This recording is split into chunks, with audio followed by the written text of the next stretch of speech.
eu ficava no escuro e eu dizia assim, deixa eu ver se eu posso reproduzir meu corpo com um som.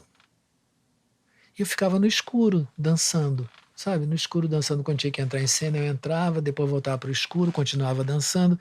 Então, eu já cheguei ali tendo uma noção de que era possível, embora eu não fosse dançarino, não fosse bailarino, mas era possível eu ter uma coisa física, né, que me interessava. Eu não queria ser crooner. Eu não queria ser um crooner de um conjunto. Eu queria pirar, me soltar, sabe, botar para fora tudo, a loucura, não é isso? Não era uma coisa ensaiada, não era que eu fui estudar dança para fazer, né? Era tudo saía tão espontaneamente que eu queria repetir, eu não me lembrava, sabe? E não tinha ninguém fazendo essa direção, não teve Não, nada. não existia Era isso. totalmente intuitivo. Não existia isso, era solto. Ah, pensei que tivesse água. Aguinha. Era totalmente instintivo. E como foi a relação com o sucesso? Quando a coisa estourou de fato? Porque muda tudo, Olha, né? eu dei uma sorte na minha vida, tá? Porque quando isso aconteceu, eu já tinha 30 anos, 31 anos. Não era um garoto, Não né? era um garoto deslumbrado com nada, eu já tinha vivido. Eu saí de casa com 17 anos. Larguei tudo para trás para viver minha vida por as minhas custas. Sabe? Às minhas custas. Ou bem ou mal, ou comendo ou não comendo, eu era responsável pela minha vida. Sabe? Então, quando eu cheguei lá aos 31 anos, eu não tinha. Aquilo para mim ali era. Eu estava realizando uma coisa que me dava enorme prazer. Né? Não fui pelo dinheiro, tanto que imagina, o que eu ganhei com Secos e Molhados na história toda, nós ganhamos muito dinheiro, sim, inicialmente. Teve uma vez, bom, eu levei de cara 3 amigos de Brasília para morarem comigo lá em São Paulo, né? E aí teve uma vez que eu cheguei em casa com um saco de papel assim, com dinheiro até a metade, assim, era um saco grande com dinheiro até a metade. Aí eu disse, bom, eu não vou largar esse dinheiro, eu vou botar isso num banco. Aí fui num banco, agora fui no banco de macacão, uma pulseira aqui, sabe, cabeludo, né? E aí cheguei lá e botei o saco com dinheiro assim em cima do balcão. E aí disseram, o que você quer? Eu disse, quero abrir uma conta. Aí disseram assim, quando abriram, eu disse assim, de onde é que você tirou esse dinheiro? Eu disse, olha, eu trabalhei, ganhei. Me levaram lá para dentro do banco, lá para trás. Disse assim, porque tudo era controlado. Não se esqueça que era ditadura militar. Tudo era controlado. Aí eles disseram assim, de onde é que você tirou esse dinheiro? Eu disse, eu ganhei, cara, trabalhando. Mas trabalhando no quê? Eu disse, sabe esse cara que fica pelado na televisão? Sou eu. Aí eles me disseram assim, mas você não pode abrir uma conta aqui se você não tiver um fiador. Eu disse, então me dá meu dinheiro de volta, não vou mais abrir conta nenhuma. Levei o dinheiro para casa, botei num canto da sala, disse para meus amigos, olha, não consegui abrir a conta, vamos gastar. Que maravilha. Quem eram esses amigos? 2 grandes amigos que lá de Brasília que eu trouxe para morar comigo, o Márcio e o Vicente. Aí vocês gastaram o dinheiro. Gastamos, ué. Se divertiram muito, né? Ué, claro. Ué, não tinha Podia quem botar fosse no banco. fiador, né? Nunca ouvi falar que tem que ter um fiador para fazer uma conta em banco. Com dinheiro, né? Pois é. Por que a saída da banda, assim? Eu decidi que eu ia sair da banda quando nós fomos para o México e nosso empresário não apareceu lá porque tinha mudado, o pai do João Ricardo tinha virado nosso empresário no lugar do nosso empresário e eu fui contra. Imediatamente eu fui contra. Aí me disseram assim, mas você assinou para ele sair? Eu disse, eu assinei para ele sair? Eu não quero que ele saia, como é que eu assinei para ele sair? Porque me deram os papéis para assinar para o escritório continuar funcionando. Só que eu achava que o Moraci ia com a gente. Quando chegou no aeroporto que o Moraci não aparecia, eu já comecei a ficar desconfiado. E quando chegamos no México, o João Ricardo fazia muito interurbano, e eu comecei a andar atrás dele para ouvir o que ele estava falando. E era isso, o Moraci não iria, quem foi um cunhado dele junto, né? E aí eu disse assim, avisei o João, eu disse, João, você está sendo conivente com seu pai, eu vou sair dessa banda. Ele não acreditava que eu saísse.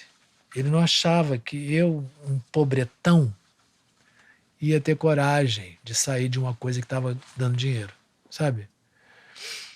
Mas eu não estava ali pelo dinheiro. Não estava ali, eu estava ali pelo prazer da coisa, sabe? De realizar aquilo. Né? Não tinha o menor medo de abandonar aquilo, né? Não, com 31 anos eu não tinha medo de abandonar nada. Aí ele tentou me induzir, assim, disse assim, você vai fazer o quê? Vai voltar para Mato Grosso para criar galinha? Eu disse, vou criar galinha em Mato Grosso. Só que eu já tinha um repertório pronto para fazer aquele primeiro disco.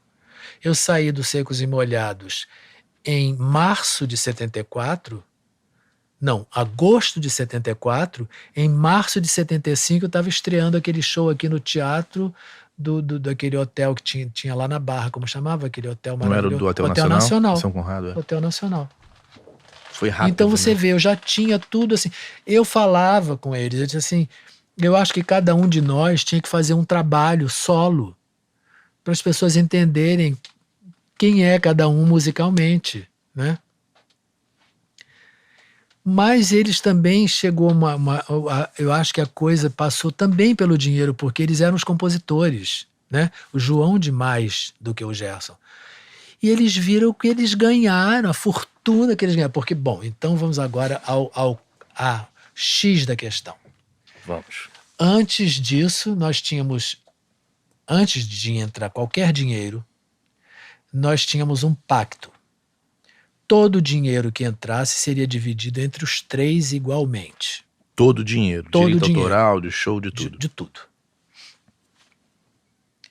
Quando eles viram o que eles ganhavam, o que estava combinado deixou de ser combinado. E no show eu ganhava igual. Eu disse, não, se eu não ganho desse aí, então no show eu tenho que ganhar mais. Porque eu tinha consciência de que o grande atrativo era aquele louco. Você tinha essa consciência? Tinha, claro que eu tinha. Eu disse, então eu tenho que ganhar mais. Não, mas já combinamos. Eu disse, tá bom, então. Então, quando fomos para o México, quando voltei, eu já fui avisar a gravadora que eu não estava mais no grupo. Então ele pediu o seguinte, que eu não anunciasse a minha saída antes de lançar o segundo disco. Eu disse, tudo bem, no dia que eu lançar o segundo disco, eu anuncio a minha saída. E foi o que eu fiz. Viemos para o Rio de Janeiro para gravar Flores Astrais e Terceiro Mundo, e eles estavam com medo que eu desse a notícia. Então ficou uma pessoa andando atrás de mim o tempo inteiro dentro da TV Globo. Aí eu peguei uma garrafa, disse assim, olha, o filho da puta que fica andando atrás de mim aqui para ficar me vigiando, eu vou meter essa garrafa na cabeça. Para de andar atrás de mim, senão vai tomar uma garrafada. Porque eles estavam com medo que eu dissesse. O meu combinado era fazer o programa e depois eu estava liberado. Então, quando eu acabei de gravar o programa, eu estava liberado e eu falei para todos, olha, não estou mais no Secos e Molhados. E aí, o que aconteceu? O que aconteceu é que eu nem voltei para São Paulo, já fiquei aqui, fiquei na casa do Paulinho, aí já procurei um apartamento aqui para eu alugar para mim, porque eu já tinha eu já tinha o meu disco solo, Homem de Neandertal, pronto, na minha cabeça. O repertório não tinha ainda. Você sabia o que você queria? Não, eu tinha o repertório. Você já tinha o repertório. Eu tinha o repertório. Eu já tinha procurado compositores. E quando eu fiquei na casa do Paulinho, então, o Paulinho conhecia todos, né?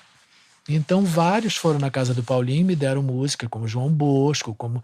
Aí eu comecei, aí fechou o repertório, porque eu já tinha um repertório idealizado, assim, né? E aí fechou. Fui na casa do Milton, peguei o Bodas com ele, sabe? Sendo que... Então também tem uma outra questão aqui. Quando eu saí dos Secos e Molhados, que eu fiquei aqui na casa do Paulinho, eu fui assistir o Piazzolla. Piazzolla era uma comoção no Rio de Janeiro, né? E eu fui lá no Teatro Municipal, assisti o show dele. No final eu fui lá falar com ele. Eu disse: Piazzolla, eu sou um cantor novo aqui no Brasil, estou começando a minha carreira. Eu tinha muita vontade de cantar uma música sua. Aí ele perguntou: como é seu nome? Eu disse: Ney. Aí eu disse: Ney Mato Grosso? Eu disse: sim. Ele conhecia os Secos e Molhados. Aí ele disse assim: você pode ir para a Itália gravar comigo? Eu disse: claro. Aí eu já não tinha mais um centavo, tá? Eu disse: claro, claro, posso sim. Fui na Continental, porque quando acabou os Secos e Molhados eu não tinha contrato com ninguém, eu era livre como um passarinho. Eu não tinha contrato com Secos e Molhados, eu não tinha contrato com gravadora, eu não tinha contrato com ninguém. Aí que a história do Midani ficou puto, porque ele achava que nessa hora eu tinha que ter ido para ele. Porque era o maior casting naquele momento, Sim, né? sim. Mas ninguém me procurou, eu também não sabia com quem falar, nem procurar ninguém, né? Não tinha empresário, não tinha nada, Não tava tinha livre, nada, leve eu e solto. estava sozinho, solto no mundo. E aí eu fui na Continental e disse assim: olha aqui, Piazzolla me convidou para ir gravar com ele e com a banda dele na Itália. Se vocês não me derem o dinheiro para ir, eu vou conseguir com outra gravadora. Eu falei isso, mas eu tava chutando. Blefou total. É. Aí eles me deram, eu fui para Itália, fui para Roma, fiquei em Roma com ele 2 dias na casa dele, e depois ele viajou para Milão, e eu fui para Milão no outro dia. Ele ficou um dia em Milão, e quando eu cheguei lá já estavam as bases todas prontas, e eu entrei no estúdio e botei voz. Voltei de lá já com um CDzinho, Nossa. com as ilhas de um lado e 1964 do outro lado. E aí eu procurei o Márcio Montarroios, que eu já conhecia o Montarroios, eu admirava muito ele. Eu disse: Márcio, eu queria te mostrar uma coisa. Aí ele foi na casa que eu estava do Paulinho, ele ouviu, eu disse assim: você monta uma banda para mim? Ele disse assim: Ney, você vai começar com isso, logo com Piazzolla? Eu disse: é. Ele não acreditou, sabe? Disse: porra, com Astor Piazzolla, como é que você foi parar nessa gig, né?